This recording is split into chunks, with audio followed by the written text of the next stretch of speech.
Shalom saudaraku semua. Shalom. Shalom.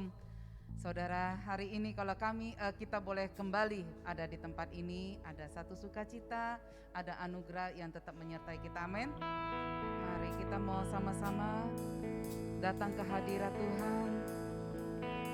Kita mau bawa persembahan hati kita. Kita mau bawa persembahan yang berkenan di hadapannya.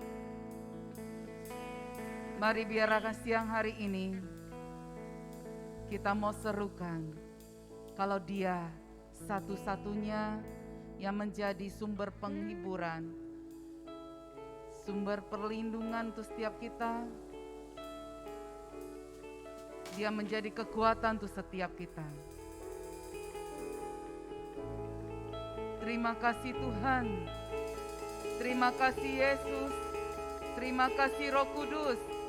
Pagi hari ini kami katakan kami bersuka cita karena Engkau hadir bersama-sama dengan kami. Dan kami terlebih mengagungkan Engkau. Kami mau memuliakan Engkau di atas segalanya. Apapun yang menjadi beban kami telah dilepaskan di dalam nama Yesus. Biar pada siang hari ini Tuhan, kami mau berseru, kami mau bersorak, meninggikan nama-Mu. Amin, amin. Mari kita naikkan pujian ini. Katakan, Yesusku,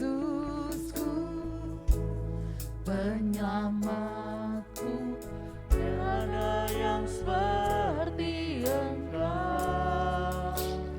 setiap hari ku memuji keajaiban kasih-Mu.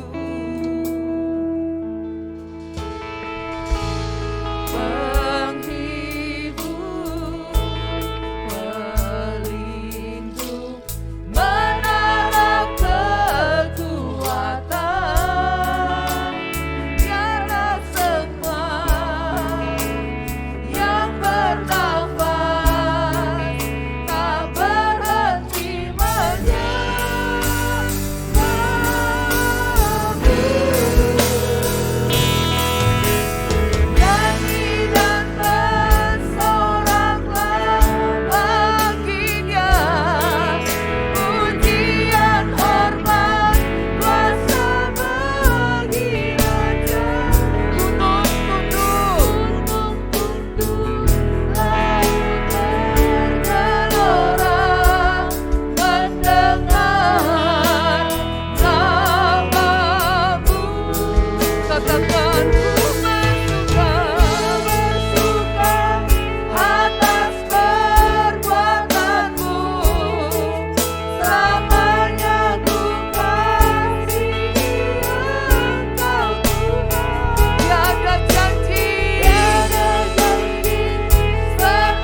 Mari jemaat serukan lebih lagi.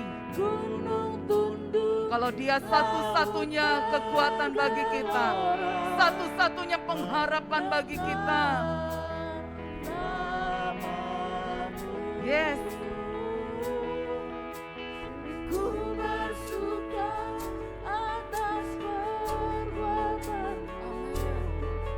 Selamanya ku kasihi Engkau Tuhan. Tiada. Tiada janji Sehingga untuk kita bangkit berdiri. ada. Mari serukan.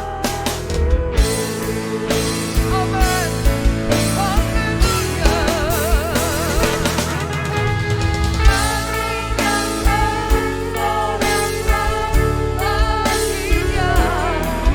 Tiada pujian yang lebih baik. Dia Allah kita, Allah yang berkenan untuk kita puji, kita tinggikan.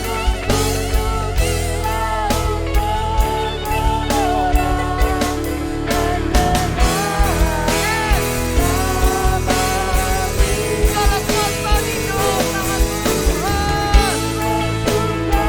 Atas perbuatanku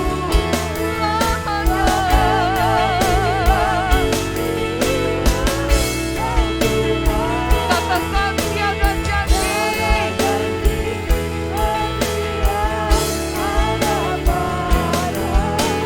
Tiada janji setia ada pada. Tiada janji setia ada pada. Sekali lagi katakan tiada janji setia ada padamu.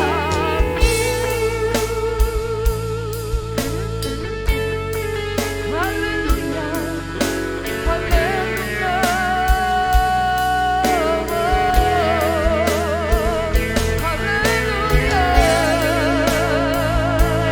Terima kasih ya Tuhan. Kau kekuatan, Kau penghiburan, Kau perlindungan kami. Dalam kuasa duduk di dalam nama Yesus. Nama di atas segala nama, dalam kuasa.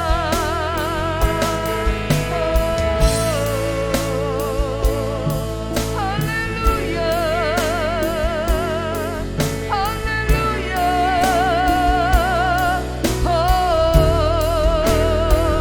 Kiri lalang pasir lalang. Haleluya. Tiada yang seperti Engkau, yang berjanji ya dan amin. Haleluya.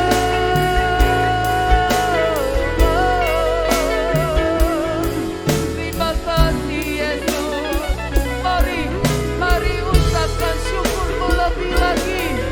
Dia Allah yang layak untuk kita puji, kita hormati. Segala gunung tunduk dalam nama Yesus. Haleluya. Ya Rama sekere Rama. Ya Rama sekara Rama. Ya Rama. Haleluya. Haleluya. Hiralama sekeralamo, hiralama sekeralama, hiralama sekeralamo, hiralama sakaralama, hiralama sekeralama, hiralama.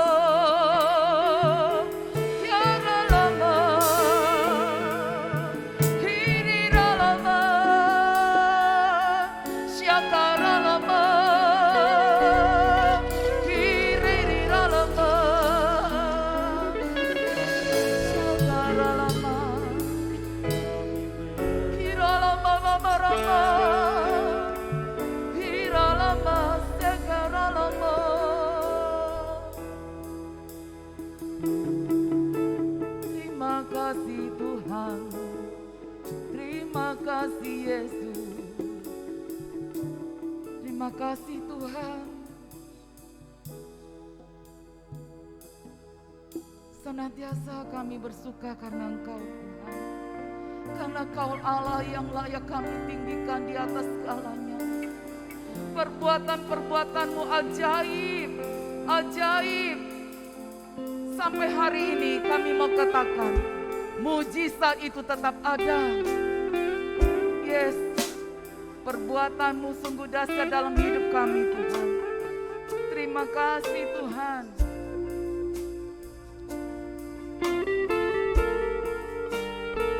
Mari kita mau tinggikan Dia, kita mau agungkan Dia lebih lagi.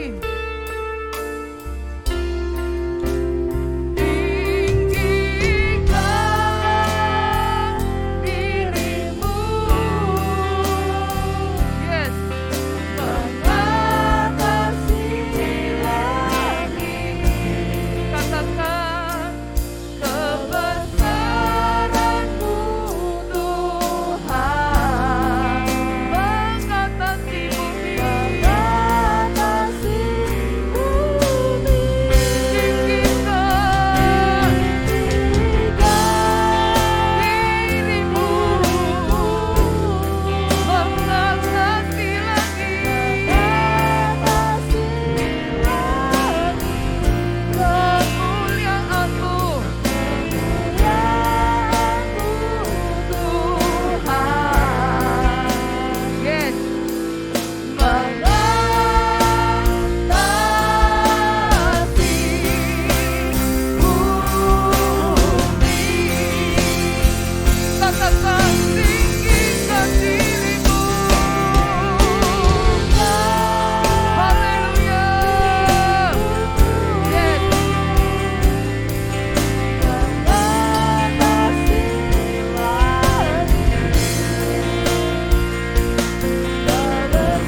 Kami bersorak, kami bersuka cita karena Engkau hadir bersama-sama dengan kami. Kami percaya kuasa-Mu tetap bekerja untuk kami. Kasih-Mu mengalir untuk setiap kami. Kami memulai ibadah raya pada siang hari ini hanya di dalam nama Yesus. Sama-sama kita katakan amin. Berikan salam, berikan tos pada kiri kananmu yang menguatkan. Lambaikan tanganmu, terserah deh apa yang bisa kau berikan untuk saudara kiri kananmu. Yuk sama-sama kita mau katakan, tiada pernah kita lelah untuk bekerja di ladangnya Tuhan. Amin.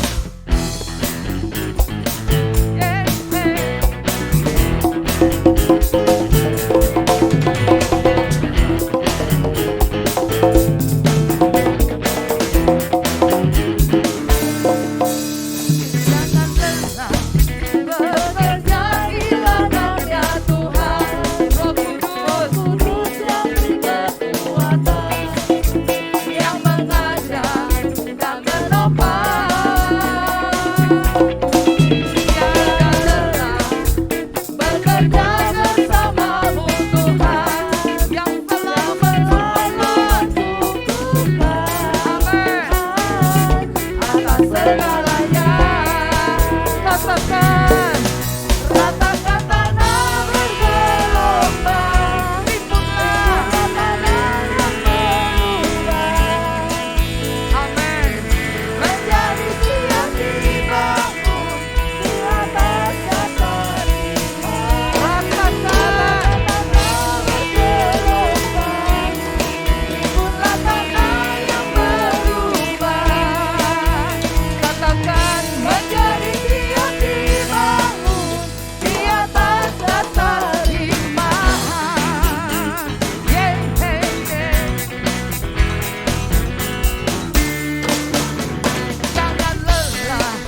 Kami bersuka cita Tuhan, bahwasannya Engkau baik, selamanya Engkau baik Tuhan. Terima kasih Tuhan. Kami mau ngalami Engkau lebih lagi pada siang hari ini Tuhan. Sebentar kalau kami akan duduk diam Tuhan, menerima firman-Mu.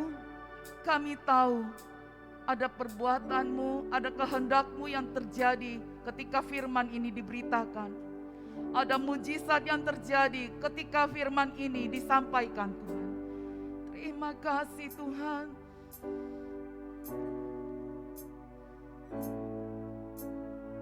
Biarlah hidup kita mengenapi firman-Nya. Tuhan, Kau sempurna dalam rencana-Mu dan karya-Mu. Ku serahkan hidupku, murnikan dengan Roh-Mu. Tuhan, Kau sempurna. Amin. Dia Allah yang tahu setiap kita. Dalam rencana-Mu dan karya-Mu, Ku serahkan.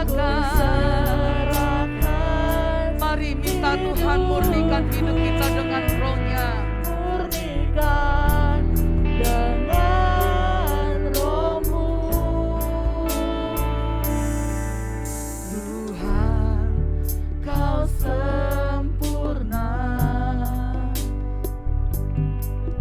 dalam rencana-Mu dan karya-Mu. Ku serahkan. Mari dengan segenap hati kita murnikan dengan Roh-Mu. Hidupku menggenapi firman-Mu. Katakan, Tanda mukjizat sertai percaya dengan iman. tiap langkahku. Dia Allah yang menyertai setiap langkah Kau kita. bersamaku Di dalamku jadi bukti kebesaran-Mu.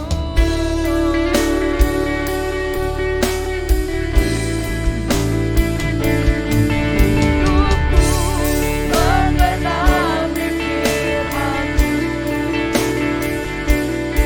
Tanda mujizat sertai tiap langkahku. Kau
ada Tuhan di dalam kami, tidak ada yang dapat melawan kami. Jika Tuhan ada di dalam kami, bersama kami, di pihak kami, siapa yang menjadi lawan kami? Bekerjalah seluas-luasnya dalam hidup kami ya Tuhan. Kami mau merendahkan diri kami di bawah salib-Mu. Beritakan firman-Mu, apa yang menjadi kehendak-Mu dalam hidup kami. Sembunyikan hamba-Mu di belakang salib-Mu. Ampuni segala dosa dan kesalahan kami. Kami dilayakkan untuk masuk lebih dalam hadirat Tuhan. Terima kasih Bapa, terpujilah nama-Mu. Engkau Raja kami, Engkau Tuhan kami. Hanya Engkau satu-satunya yang kami sembah di tempat ini. Hanya Engkau satu-satunya yang bertahta dalam hati kami. Dalam nama Yesus, di dalam nama Yesus. Yang diberkati Tuhan katakan amin. Amin, haleluya. Silakan duduk.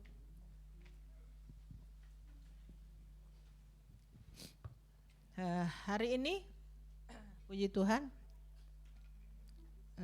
saya mendapat kesempatan, tanggung jawab untuk memberitakan firman Tuhan. Seharusnya minggu kemarin, tapi karena Pak Nengah ada jadwal pelayanan ke Sumba, jadi tukeran gitu ya. Waktu Pak Gembala ngomong konfirmasi ke saya, Tan gini, siap kok. Saya cuma siap-siap aja. Saya nggak perhatikan temanya hari ini tuh apa. Pokoknya saya siap aja gitu. Terus udah ngomong oke, langsung saya lihat cek. Waduh, temanya luar biasa nih. Melayani dengan kuasa. Saya dengar temanya sendiri aja udah langsung gitu ya, takut gitu ya. Tapi kita mau belajar kebenaran firman Tuhan. Kita mau belajar apa yang menjadi maunya Tuhan dalam hidup kita. Saya tidak berani menggurui karena saya juga masih jauh dari kata baik dalam melayani Tuhan. Melayani Tuhan dengan kuasa. Ayatnya yang kita akan bahas hari ini terambil dalam Lukas pasal yang ke-10 ayat 17 sampai 20. Mari kita baca sama-sama. Lukas pasal yang ke-10 ayat yang ke-17 sampai 20.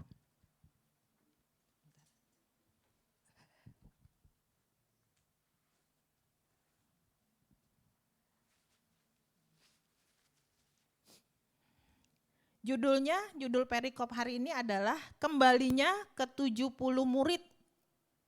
Kita akan baca bersama-sama hanya 4 ayat, jadi kita baca dengan suara yang keras. Mulai ayat yang ke-17, 1, 2, 3. Kemudian ke-70 murid itu kembali dengan gembira dan berkata, Tuhan, juga setan-setan takluk kepada kami demi nama-Mu. Lalu kata Yesus kepada mereka, aku melihat iblis jatuh seperti kilat dari langit. Sesungguhnya aku telah memberikan kuasa kepada kamu untuk menginjak ular dan kalajengking, dan kuasa untuk menahan kekuatan musuh, sehingga tidak ada yang akan membahayakan kamu. Namun demikian, janganlah bersukacita karena roh-roh itu takluk kepadamu, tetapi bersukacitalah karena namamu ada terdaftar di surga. Amin.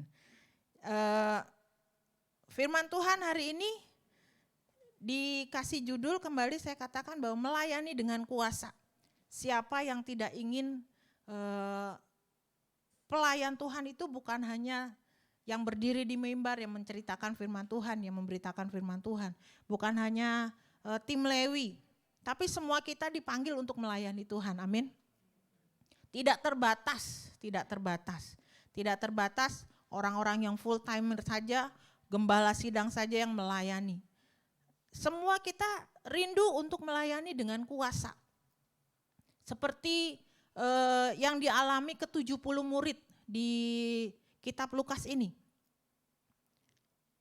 Ketika mereka diutus oleh Tuhan, lalu mereka menjalankan misinya, kembalilah mereka bertemu dengan Tuhan Yesus. Mereka melaporkan hasil dari misi mereka. Wah, dengan gembira mereka katakan, Tuhan, setan-setan takluk sama kami. Ketika kami menyebut namamu, setan-setan takluk. Semua kita, enggak ada yang tidak rindu merasakan, mengalami pengalaman seperti ini? Saya rindu. Ya, saya rindu melayani dengan kuasa. Bahkan yang tidak kelihatan pun takluk sama kita. Tapi bagaimana caranya? Bagaimana caranya? Itu yang harus kita cari tahu. Bagaimana caranya? Nah, pengutusan ke-70 murid ini saya lihat rinciannya, kronologisnya sebelum mereka diutus oleh Tuhan Yesus untuk pergi mendahului Tuhan Yesus untuk membuka jalan, untuk memberitahu siapa Tuhan Yesus ke desa-desa yang ditunjuk, gitu ya. Kronologisnya apa? Urutan sebelum mereka pergi untuk melayani. Kita cek di Lukas pasal yang ke-10. Ini saya hanya cerita gambaran besarnya aja ya. Yang pertama di Lukas pasal 9 ayat 1 sampai 6 itu Yesus mengutus ke-12 murid. Ke-12 murid udah ketahuan, ada Yohanes, ada Petrus, ada itu mereka murid-murid yang bernama. Maksudnya punya nama sih tapi disebut gitu loh secara pribadi. Nah, yang ke-70 murid ini kan enggak disebut satu-satu ya. Si ini, si ini enggak disebut. Nah, yang ke-12 murid ini pertama diutus oleh Tuhan untuk apa tugasnya? Menginjil dan menyembuhkan orang-orang sakit. Itu yang pertama. Sebelum tugas pelayanan diberikan kepada ke-70 murid. Lalu yang kedua, Yesus mengutus ke-12 murid. Di perikop selanjutnya, Herodes, raja wilayah Yahudi saat itu, mendengar juga cerita tentang hasil dari pelayanan misi hamba-hambanya ini, ke-12 murid ini. Tapi bukan terpanggil untuk mengenal Yesus lebih dalam. Raja wilayah Herodes ini dia penasaran, dia cemas. Cemas kenapa? Takut posisinya tergeser. Siapa tuh Yesus ya? Kok tiba-tiba muncul namanya lalu murid-muridnya mengadakan mujizat-mujizat, menyembuhkan banyak orang sakit. Siapa itu Yesus? Apakah dia mengancam jiwaku? Apakah dia mengancam posisiku? Kata Herodes. Gitu ceritanya. Lukas pasal 9 ayat 7 sampai 9. Saudara bisa cek di rumah ya. Jadi kalau saya guru jadi saya kasih PR ke saudara untuk cek untuk cek di rumah. Itu sebenarnya menarik gitu. Kenapa kita runtut awal-awal ke-70 murid ini mendapat tugas dari Yesus dan merasakan kegembiraan yang luar biasa. Yang ketiga, setelah raja wilayah itu penasaran cari-cari tahu tentang Tuhan Yesus dan murid-muridnya, lalu Tuhan mengadakan mujizat. 5 roti dan 2 ekor ikan. Jadi berapa bakul? Yang makan berapa orang? Wih, pintar.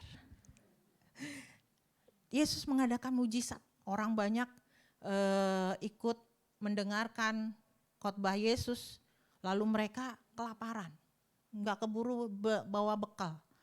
Tuhan Yesus tugaskan ke murid-muridnya untuk memberi makan.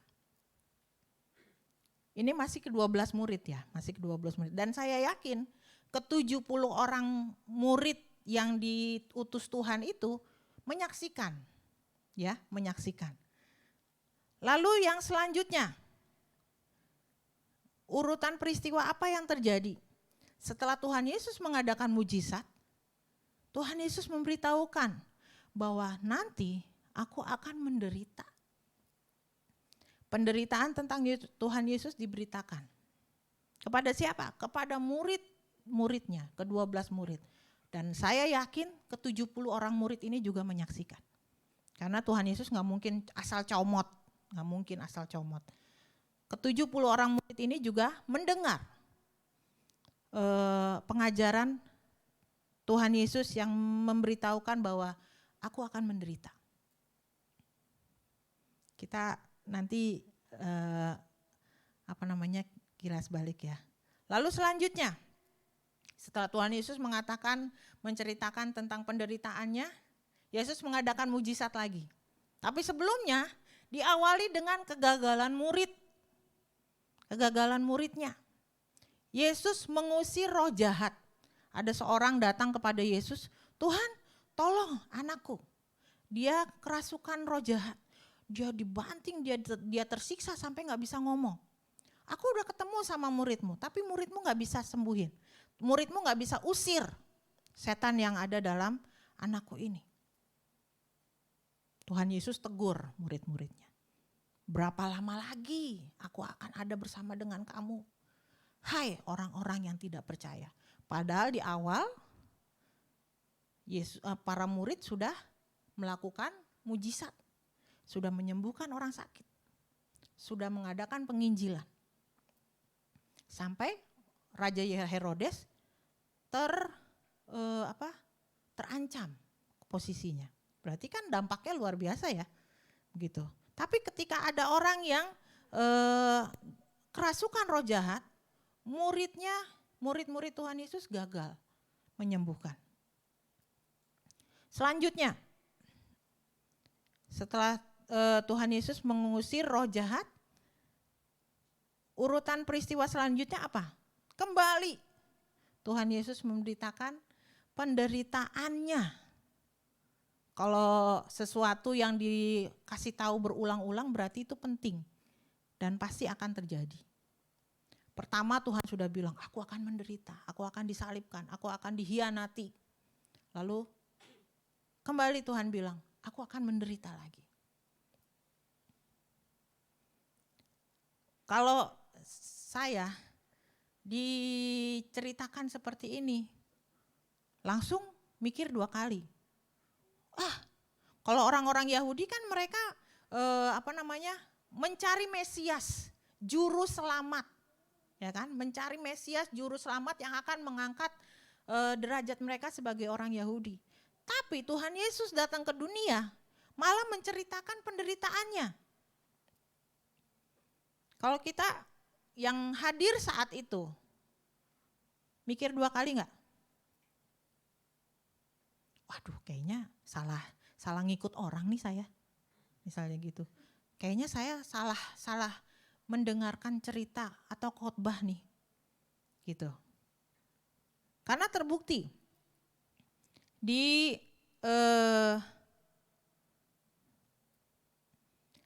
urutan cerita yang selanjutnya, Yesus ditolak di desa orang Samaria. Yesus ditolak.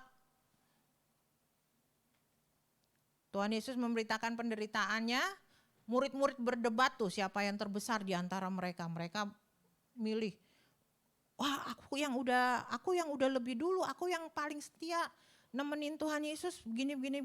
Pasti aku yang paling terbesar. Tapi setelah ada orang yang datang untuk minta dilayani, mereka gagal. Ada lagi, tadi Yesus ditolak di desa Samaria. Kita lihat Lukas pasal yang ke-9. Kita cek kenapa ditolak di desa orang Samaria.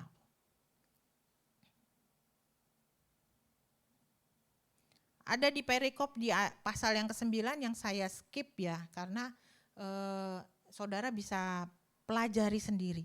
Tapi ini yang menjurus menjadi latar belakang pengutusan 70 murid ini.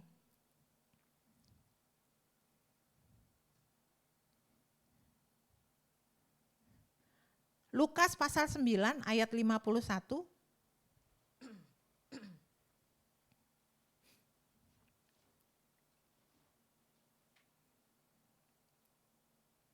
Saya akan bacakan buat saudara. Yesus dan orang Samaria. Lukas pasal 9 ayat 51. Ketika hampir genap waktunya Yesus diangkat ke sorga, ia mengarahkan pandangannya untuk pergi ke Yerusalem. Dan ia mengirim beberapa utusan mendahului dia. Mereka itu pergi lalu masuk ke suatu desa orang Samaria untuk mempersiapkan segala sesuatu baginya. Tetapi orang-orang Samaria itu tidak mau menerima dia karena perjalanannya menuju Yerusalem. Ayat yang ke-54, ketika dua muridnya yaitu Yakobus dan Yohanes melihat hal itu, mereka berkata, "Tuhan, apakah Engkau mau supaya kami menyuruh api turun dari langit untuk membinasakan mereka?" Akan tetapi ia berpaling dan menegur mereka. Lalu mereka pergi ke desa yang lain. Jadi Yesus ditolak. Ditolak oleh orang, ya kita tahu latar belakangnya kenapa Samaria merasa dirinya tidak seperti orang Yahudi yang lain. Karena dia pikir orang Samaria itu adalah orang campuran, bukan Yahudi murni. Dan orang Yahudi juga gak mau bergaul sama orang Samaria. Dan ketika mereka dengar bahwa Yesus akan pergi ke Yerusalem, mereka menolak Yesus. Tapi pelajaran rohaninya apa di sini? Yesus yang luar biasa aja bisa ditolak. Ya, Yesus yang luar biasa, yang tanda-tanda mujizatnya itu nyata, bisa ditolak oleh orang, oleh dunia. Apalagi kita. Dan saya yakin ke-70 murid ini juga menyaksikan. Tahu bahwa Yesus ditolak oleh orang Samaria. Ya kan? Karena ini nyambung nih gitu. Lalu Yesus melewati desa orang Samaria ini. Di perjalanan atau mungkin ketika Tuhan Yesus berhenti di suatu tempat, Yesus mengajar lagi. Memberitahukan bahwa syarat-syarat mengikut Yesus. Saudara bisa cek di Lukas pasal 9 ayat 57 sampai 62. Syarat-syarat mengikut Yesus. Bukan syarat yang gampang. Yesus bilang, siapa yang mau mengikut aku, ia harus meninggalkan ayah dan ibunya. Harus fokus mengikut aku, melayani aku. Serigala punya liang, burung punya sarang, tetapi anak manusia tidak punya tempat untuk meletakkan kepalanya. Jadi dalam kata lain, kalau kita mengikuti Yesus, apa berkat-berkat pasti menjadi milik kita. Kalau kita dipercayakan berkat melimpah, pasti Tuhan punya maksud di dalamnya. Tapi kalau kita dengan kesederhanaan kita tetap setia melayani Tuhan, ya jangan kaget. Ya, karena Tuhan sudah bilang, Tuhan sendiri katakan, serigala punya liang, burung punya sarang, tapi anak manusia untuk meletakkan kepalanya aja, rebahan aja tuh nggak bisa. Jadi jangan kaget gitu ya. Syarat-syarat mengikuti Yesus. Dan kembali lagi, ke-70 orang murid ini pasti dengar. Pasti dengar. Kalau saudara jadi ke-70 murid, udah dicek nih satu-satu 70. Kita lebih dari 70 ya? Ya 70 lah kira-kira. Dicek nih satu-satu. Awi misalnya, Stefani, Kasahat, ya gitu ya. Ayo pergi mendahului aku ke desa-desa, kasih tahu tentang aku, kata Tuhan Yesus. Setelah kita melihat 10 urutan peristiwa yang dialami oleh mereka ketika mengikut Tuhan Yesus, saudara mikir gak? Wah, saya siap Tuhan. Kalau ikut Tuhan pasti diberkati. Kalau ikut Tuhan pasti bisa mengadakan mujizat. Ke-12 murid gagal mengusir setan. Mereka lihat. Lalu kenapa sih? Kenapa kita belajar? Mengapa kita belajar kronologis urutan peristiwa pengutusan ke-70 murid ini? Yang menjadi pelajaran kita adalah ke-70 orang murid ini adalah orang-orang biasa. Bukan orang istimewa. Kalau saya bilang Petrus, Yohanes itu orang istimewa. Terpanggil secara khusus. Tuhan nyamperin mereka ketika sedang membersihkan jala. Tuhan samperin mereka. Tapi yang ke-70 murid ini mungkin random kali ya dipilihnya. Mereka nyaksiin. Urutan-urutannya tuh mereka saksikan. Mengikut Tuhan tuh begini. Mengikut Yesus tuh begini. Ikut Tuhan itu menderita. Begini. Tapi ketika dia tunjuk, kamu ikut aku. Pergi ke desa A. Katakan bahwa aku akan datang ke sana. Dahului aku datang ke sana. Kasih tahu, kerajaan Allah sudah dekat. Mereka langsung bilang apa? Yes. Padahal tahu, resikonya tahu.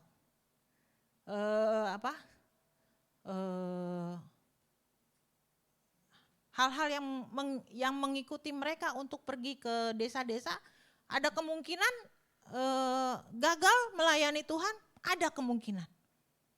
Tapi mereka yes. Itu yang mau kita pelajari hari ini. Saya nggak apa-apa ya ngajar ya, nggak apa-apa ya. Kita pelajari hari ini bahwa ke-70 murid ini adalah orang-orang biasa. Siapa saja bisa dipakai dan diutus Tuhan untuk mengabarkan kerajaan Allah dengan tanda-tanda heran yang menyertainya. Walaupun keadaan kita mungkin sedang susah, tidak memungkinkan untuk melakukan pemberitaan Injil misalnya gitu. Kita sedang sakit nih, tapi kita diminta untuk mendoakan orang sakit. Ada kemungkinan seperti itu? Ada. Kenapa? Karena bukan kitanya yang akan kita ceritakan. Tapi siapa yang ada dalam diri kita. Yang mengutus kita, itu yang kita ceritakan. Jadi ke-70 murid ini pergi dengan bukan apa yang ada dalam diri mereka. Tapi mereka mau memberi diri, diutus oleh Allah. Dan percaya penuh bahwa Tuhan akan bertanggung jawab atas hidup mereka. Itu yang kita pelajari. Kronologis dari urutan pengutusan ke-70 murid ini. Lalu apa tugas ke-70 murid ini? Tadi saya sempat katakan bahwa mereka diutus oleh Yesus untuk pergi ke kota atau tempat yang akan disinggahinya. Jadi seperti membuka jalan, gitu ya, membuka jalan. Kalau Tuhan menghendaki bulan depan kita akan melakukan misi ke daerah Salatiga. Dan kemarin Pak Yonatan sudah datang ke sana untuk survei. Itu jadi seperti itu ya, membuka jalan, ngecek apa yang dibutuhkan, apa yang diperlukan. Mungkin kuasa-kuasa roh jahat apa yang harus kita hancurkan di desa itu. Itu yang pertama. Tugas ke-70 murid adalah memperkenalkan Yesus kepada kota dan tempat yang akan disinggahinya. Tapi Tuhan Yesus juga bilang, kita baca Lukas pasal yang ke-10 ayat yang ketiga.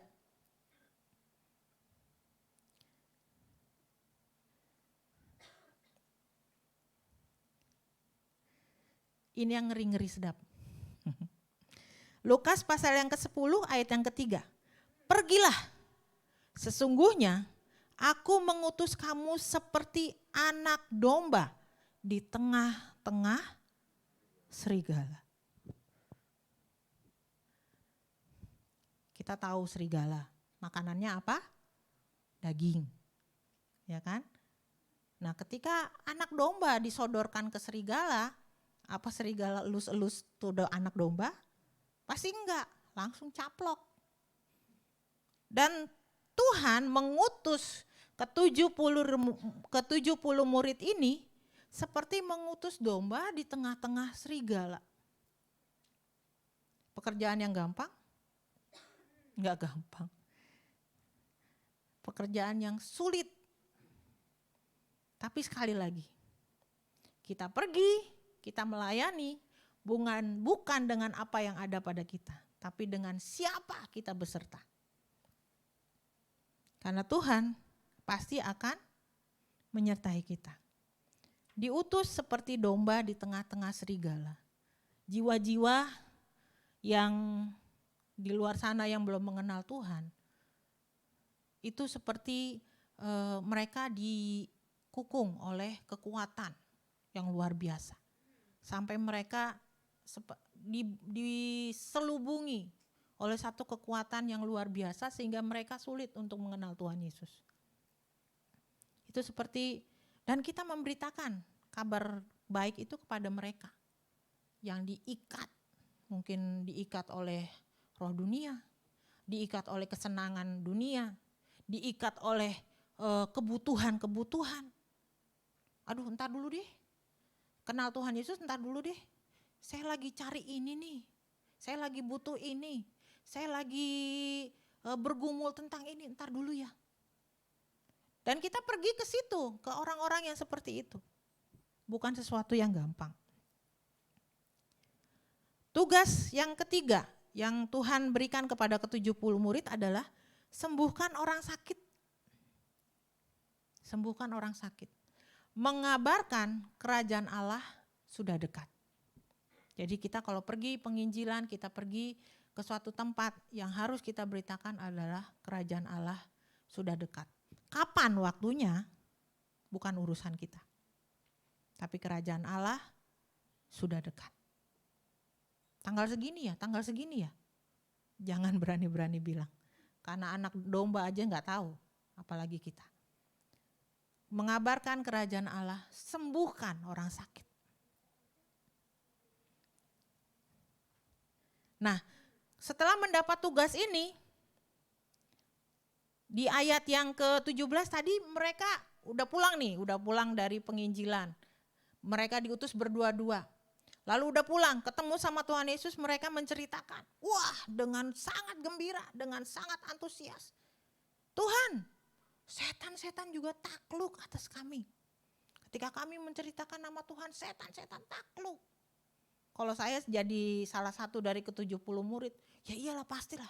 Dengar kabar, cerita, latar belakang yang luar biasa. Tapi ketika kita pergi memberitakan Injil, kita memperoleh sukses yang belum pernah kita alami. Pasti kita akan merasakan kegembiraan yang sama. Setan-setan tunduk sama kami. Jadi mengapa mereka bergembira? Karena murid-murid itu menang dalam peperangan rohani melawan setan-setan. Jadi kesembuhan ada yang karena kuasa setan, ada. Tapi ada juga sakit penyakit itu kesalahan kita. Gitu ya, kesalahan kita. Tapi yang kita harus pelajari adalah peperangan rohani melawan setan itu bukan fisik setannya.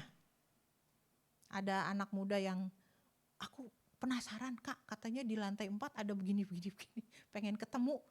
Ngapain ketemu yang begitu-begituan? Gitu ya. Yang harus kita waspadai bukan wujud setannya. Tapi apa? Tipu muslihatnya.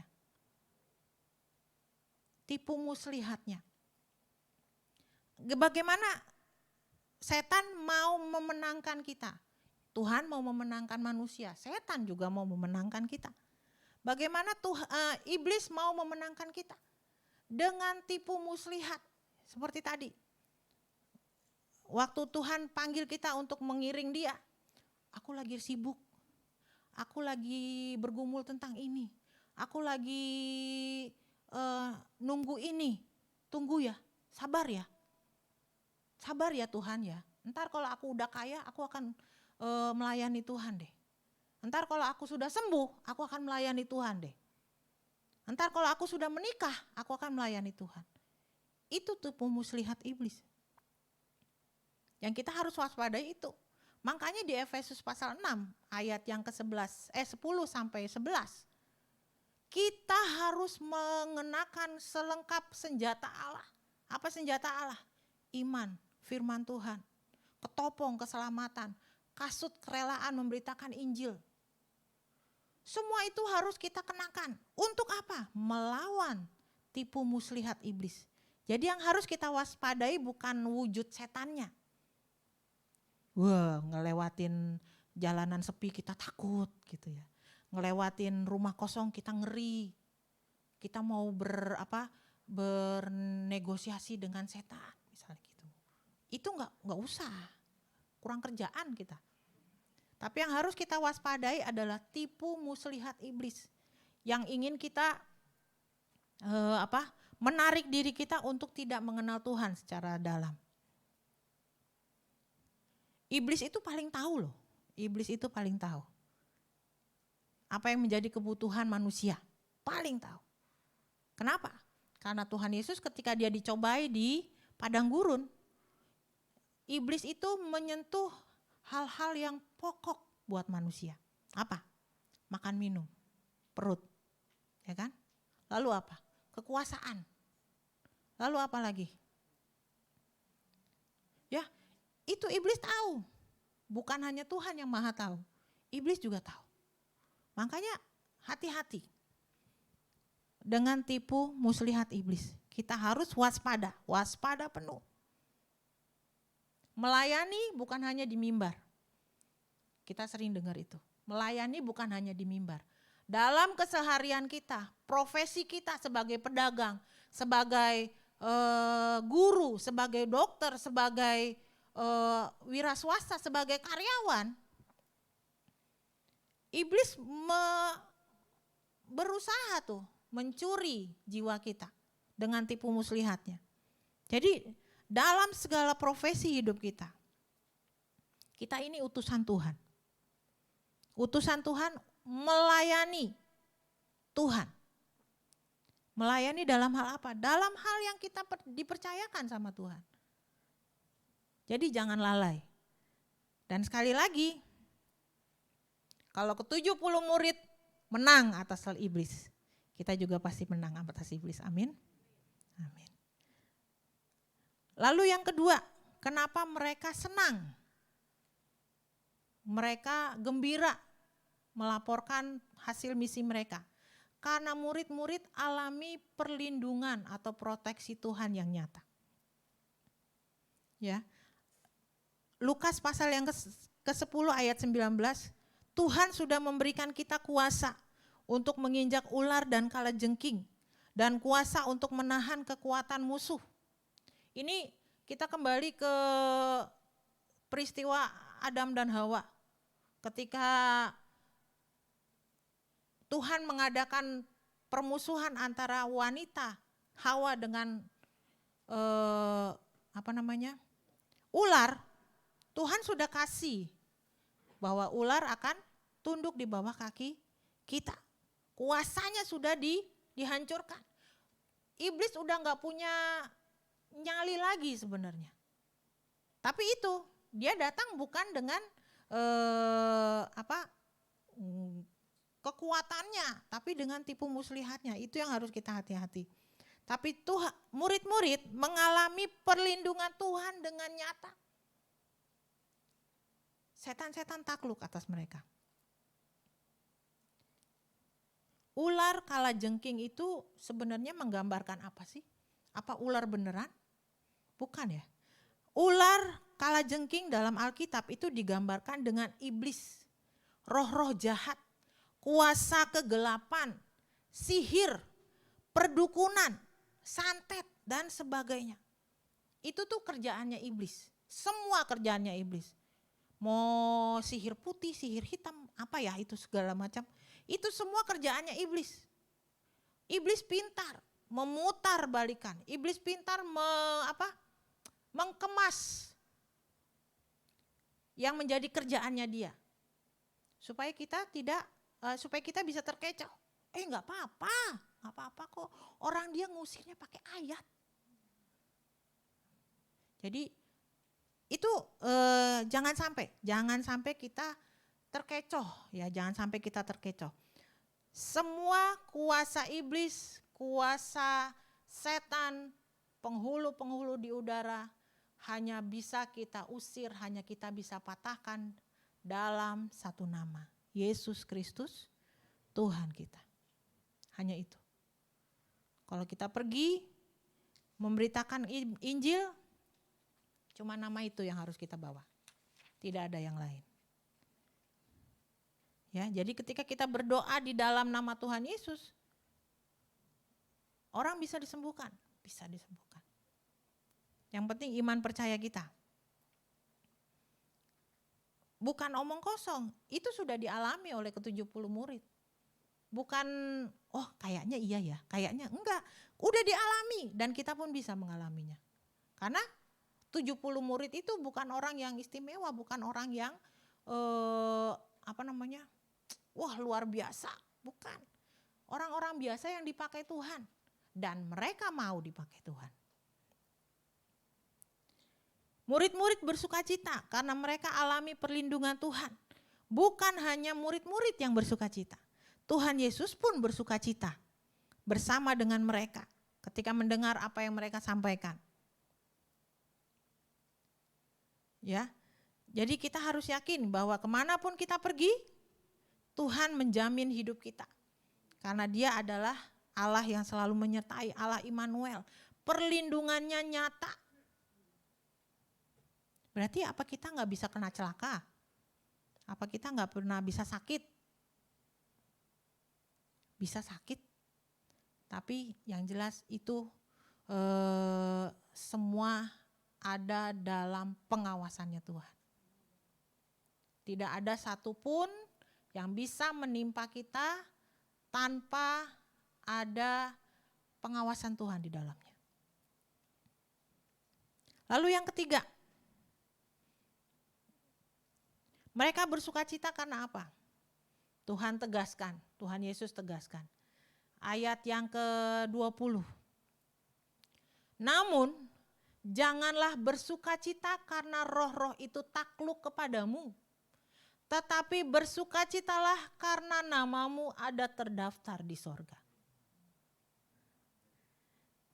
Setan takluk atas kita itu bonus. Ya. Kita melayani dengan penuh kuasa, orang disembuhkan itu bonus. Tapi yang harus kita pegang teguh, yang harus kita kejar adalah nama kita tetap terdaftar di sorga. Nama kita tetap terdaftar di sorga. Kita yakin gak sih daftar nama kita terdaftar di sorga? Amin? Amin? Nama kita terdaftar di sorga.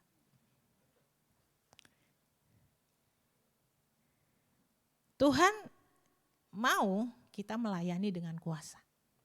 Tuhan sangat-sangat mau. Tuhan rindu kita melayani dengan kuasa. Tapi jangan itu jadi target kita. Kita melayani orang, ya disembuhkan, dipulihkan, diberkati. Tapi bukan itu target kita melayani orang. Apa? Karena nama kita sudah terdaftar di surga. Kita rindu nama Dia juga terdaftar di surga. Itu tujuan misi sesungguhnya. Jadi kita mau melayani orang, orang sembuh, amin. Orang kerasukan setan, setan pergi, amin. Tapi satu, nama dia tercatat di surga enggak? Kita harus pastikan itu. Bagaimana nama kita bisa tercatat di surga? Hanya satu jalan, yaitu Tuhan Yesus. Dengan mulut kita mengaku bahwa Yesus Kristus adalah Tuhan. Dalam hati kita percaya bahwa Tuhan adalah juru selamat kita. Nama kita tercatat di surga.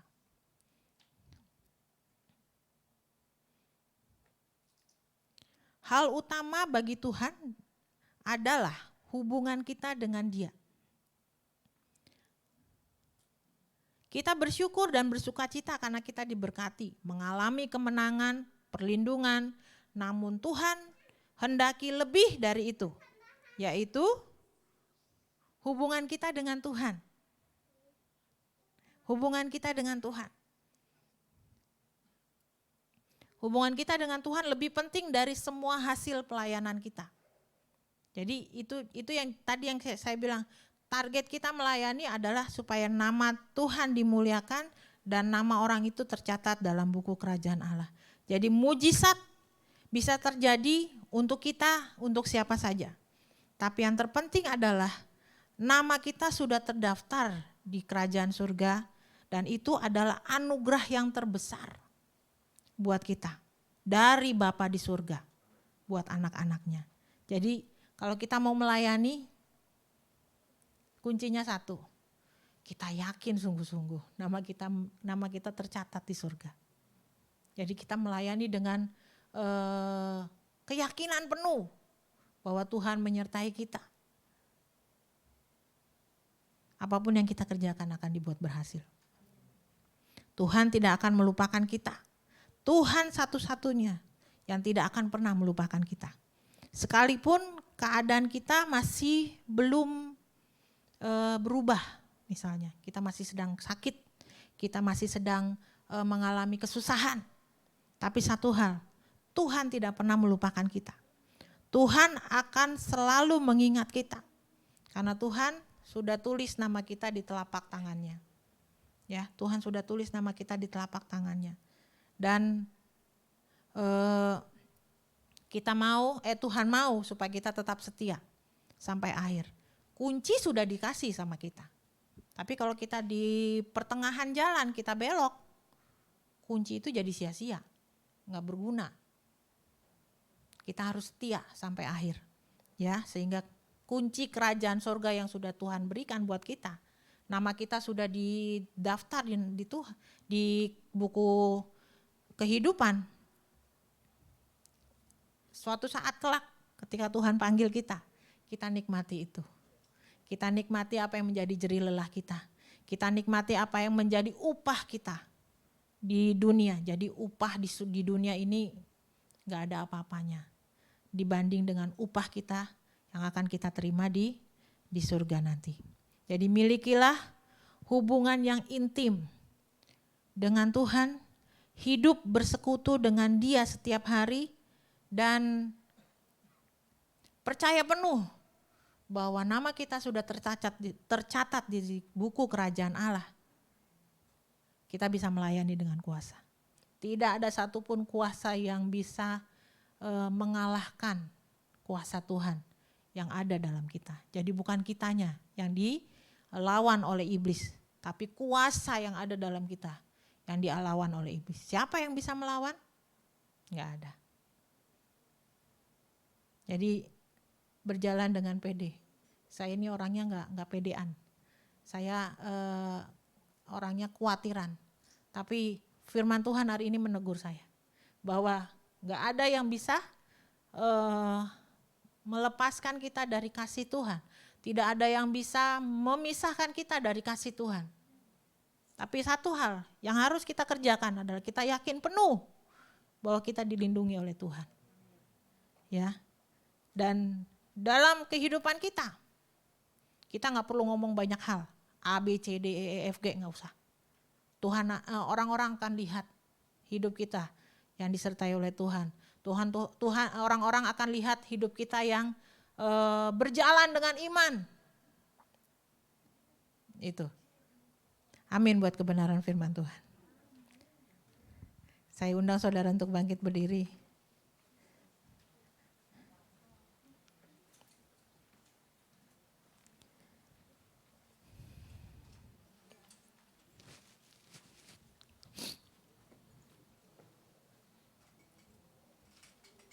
Tuhan tahu apa yang menjadi kerinduan kita. Tuhan tahu segenap jalan-jalan kita. Tuhan tahu apa yang kita lewati dalam perjalanan hidup kita. Tapi satu hal yang bisa kita andalkan adalah Tuhan. Yesus anugerah terindah dalam hidup kita. Jangan sia-siakan. Jangan berpaling kepada dunia yang menawarkan. Jangan berpaling kepada iblis dengan tipu muslihatnya yang ingin menggantikan harta terindah itu dalam hidup kita. Tetap ada dalam Tuhan. Tetap pegang tangan Yesus dalam hidup kita. Yesus, kau anugerah terindah dalam hidupku.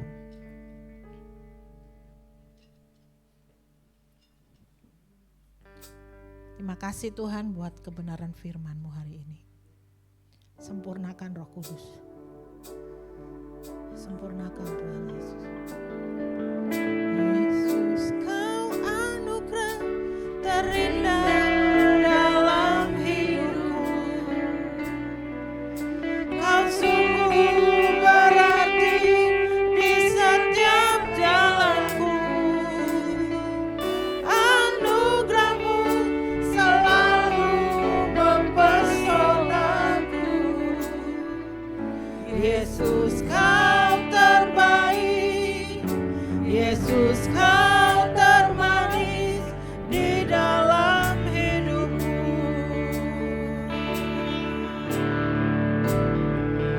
Yesus, kau anugerah terindah dalam hidupku. Kau sungguh berarti di setiap jalanku. Dan anugerah-Mu selalu mempesonaku. Yesus, kau terbaik.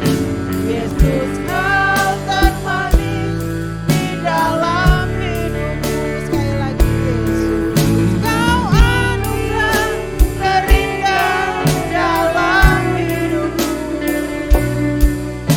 Kau sungguh berarti di setiap jalanku. Dan anugerah-Mu selalu mempesonaku. Yesus, kau terbaik. Yesus, kau termanis di dalam hidupku. Yesus, kau terbaik. Yesus, kau termanis di dalam hidupku. Yesus, engkau terbaik.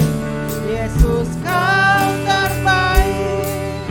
Yesus, kau termanis di dalam hidupku.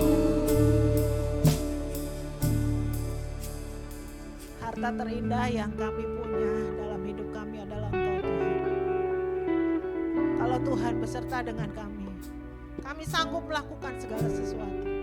Kalau Tuhan beserta dengan kami, tidak ada satu kuasa pun yang dapat menjamah kami. Kami amini Tuhan. Kami yakini, kami percayai perlindungan Tuhan nyata dalam hidup kami. Dalam keluarga kami, dalam pekerjaan kami, dalam segala sesuatu yang ada dalam kami. Yang Tuhan percayakan dalam hidup kami. Biarlah Tuhan apa yang menjadi panggilan-Mu dalam hidup kami, semakin hari semakin nyata. Bisa kami pakai untuk melayani Tuhan. Melayani dengan penuh kuasa yang dari Tuhan. Bukan karena kami, tapi karena Tuhan yang ada dalam kami. Terima kasih Tuhan, terima kasih. Sempurnakan firman-Mu hari ini. Biarlah menjadi rema dalam hidup kami. Sekali lagi, hidup kami ada di dalam tangan Tuhan. Nama kami tercatat di kerajaan sorga. Dan itu kami yakini, kami bawa di setiap langkah kami. Sehingga orang-orang boleh melihat Yesus ada dalam kami. Yesus nyata dalam hidup kami. Mereka boleh merasakan kasih Tuhan dalam hidup kami. Terima kasih Tuhan, terima kasih. Terpujilah nama-Mu. Terpujilah nama-Mu Allah yang maha besar. Kami serahkan jemaat-Mu ke dalam tangan Tuhan. Kami serahkan hidup kami ke dalam tangan Tuhan. Nama Tuhan dipermuliakan. Engkau Raja, Engkau Tuhan atas hidup kami. Di dalam nama Tuhan Yesus, kami berdoa dan mengucap syukur. Haleluya. Amin.